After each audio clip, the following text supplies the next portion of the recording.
Nanalo na Found Feud ng Team Boss sa Beats ng 200,000 pesos. Family Feud, 5:40 p.m.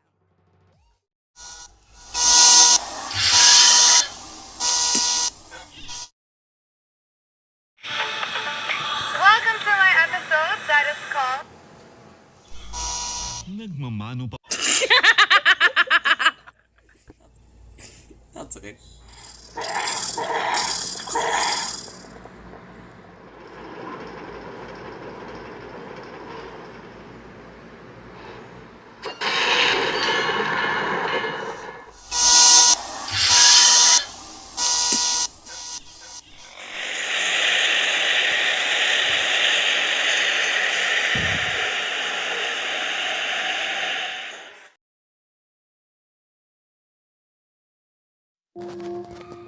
US President Donald Trump is ratcheting up 25% tariffs on any country that does business with Iran. The move, posted on Truth Social, comes as Iran continues its deadly crackdown on protesters. Hundreds have been killed as Iran aims to quell outcry in the country. White House Press Secretary Caroline Leavitt says the Trump administration is in communication with Tehran, despite the Islamic Republic's attempt to suppress the demonstrations.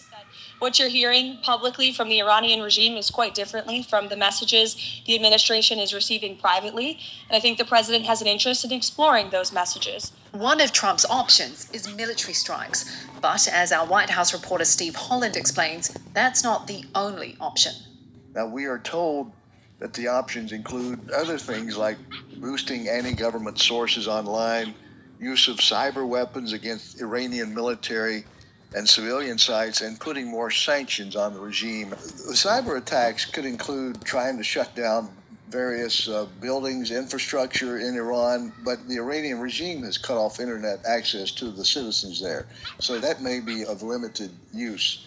There's always a number of military targets that the U.S. are looking at that could put pressure on the regime. Short term, they'd love to help the protesters somehow. Long term, they are looking for ways to pressure Khamenei and his regime into getting him to step down. But as a caveat, you have to think about what would come in the vacuum created by Khamenei's departure. So it's going to take a lot of very close diplomatic skills. The son of the late Shah of Iran, Reza Pahlavi, who lives in the United States, is presenting himself as a potential opposition leader. Now, Trump so far has declined a meeting with him, but if this progresses further, you could see that happening in the future. Arizona Senator Mark Kelly is suing Pete Hegseth, saying the defense secretary violated his free speech rights. The Pentagon is attempting to demote Kelly from his rank of retired Navy captain. The action came after Kelly joined other lawmakers in urging troops to push back on orders to deploy in U.S. cities and carry out lethal strikes on boats in the Caribbean, which the lawmakers say are unlawful. You can refuse illegal orders. The lawsuit alleges that the Defense Department's actions were retaliatory and asked the court to block Hegseth's review and declare his actions unlawful.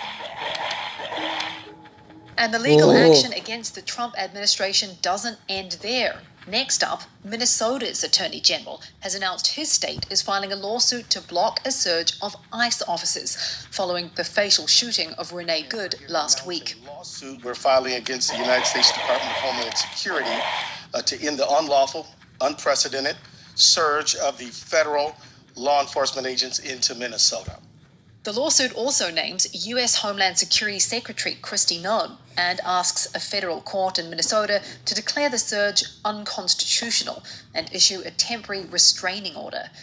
Illinois has also filed a similar federal lawsuit against what its leadership is calling Homeland Security's dangerous use of force. And in another lawsuit, this time in the entertainment world, Paramount Skydance is suing Warner Brothers Discovery. It's asking for more information on a rival $82 billion deal with Netflix, escalating the fight to take control of the Hollywood studio. It also plans to nominate directors to the Warner Brothers board in an aggressive step to convince investors that its $108 billion cash bid is better than Netflix's cash and stock offer.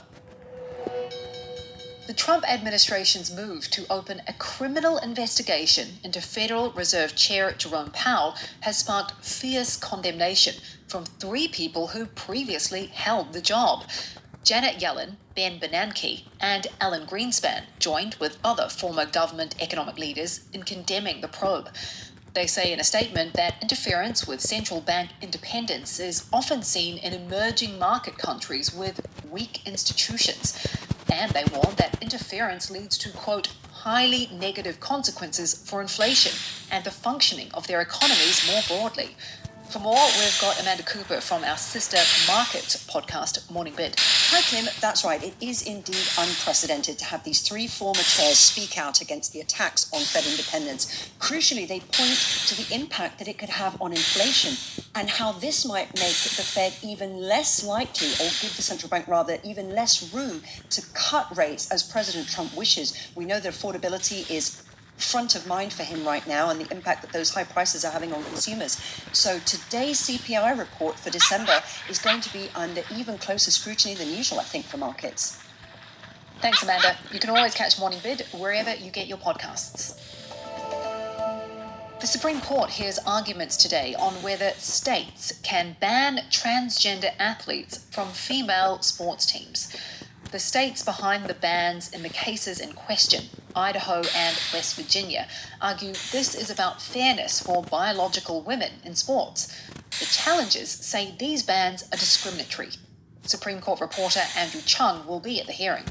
The laws are trying to prevent biological males, is what they refer to, from participating on female sports teams. So the Supreme Court is weighing whether these laws are a violation of the Constitution or a federal law called Title IX, which prevents and prohibits sex discrimination in education. The Supreme Court will determine whether this is sex discrimination, and Andrew says the result could have implications far beyond the playing field. This case is about transgender participation in sports, but if the Supreme Court rules for the states, it could have a much wider effect, because depending on what the court says, if it rules broadly, it could affect transgender rights in other areas, including other things that happen in education. It could affect how students are treated in the classroom. It could affect how they are designated on government documents going forward. It could affect how and whether the government will still be able to ban them from the military, as President Trump has sought to do. It could have pretty wide-ranging ripple effects. And to Paris now for another court hearing. Far-right leader Marine Le Pen is appealing her corruption conviction. Le Pen was barred from public office for 5 years last year after being convicted of misusing more than €4 million in EU funds. The result of this appeal will determine whether she can run in the 2027 presidential election. Reporter Elizabeth Pino is in Paris. If she cannot run, the president of the party, called Jordan Bardella, who is a young and talented politician. He's 30, she's 57, so it's a new generation, and he's doing good in the polls, so he would run. Le Pen has called her conviction a political persecution, and she has some powerful allies in Washington, D.C. who agree. Donald Trump expressed his support to Marine Le Pen when she was convicted.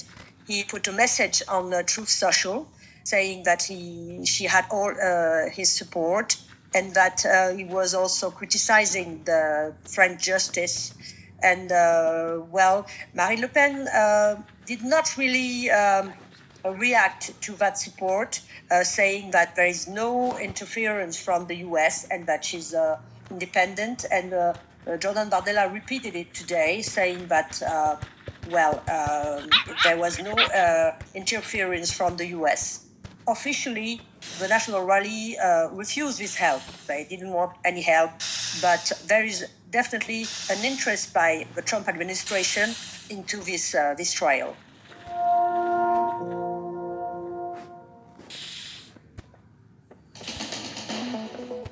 And for today's recommended read, to Gaza, where school has restarted for some after more than 2 years.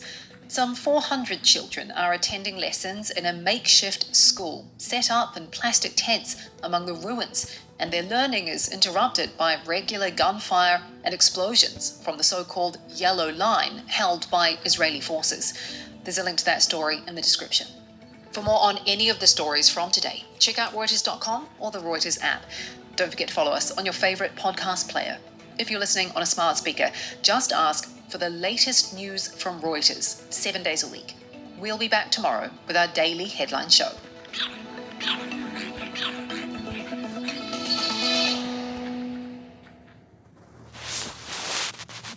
That's it for your news updates. To see more stories, open Google News.